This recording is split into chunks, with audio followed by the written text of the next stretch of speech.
Hi guys, share ko lang no. Ang dami kasi nagtatanong sa akin kung ano talaga yung mga nararamdaman ko. Nararamdaman ko lang is yung hilo. Mahirap maghinga. Nagpapalpitate. Tapos yung parang makukulaps. Sabi nila ano daw yung mga ano ko.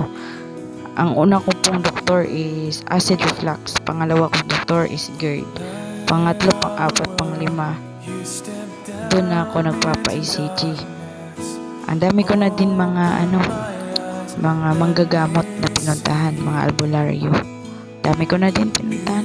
Gawa ng nag-negative lahat ng result ng aking laboratory. So, doon ko nalaman sa ngayon, huli kong check up is nagpapa-ECG pala ako. Pag ECG niya sa akin, balikan ko lang daw Biyernes. Tapos, pagbalik ko, yung diagnosis lang sa akin is anxiety daw. Normal naman. Nagpapasalamat din ako kay Lord na wala namang bara o problema sa aking puso. Kaya sabi ko sa sarili ko na parang nawala yung mga worries ko nun.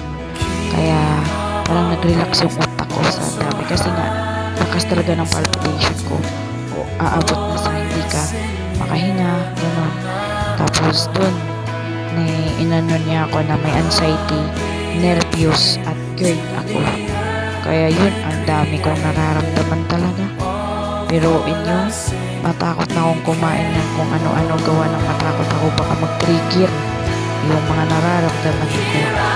Kaya sabi ko sa sarili ko, mas lalo mahirap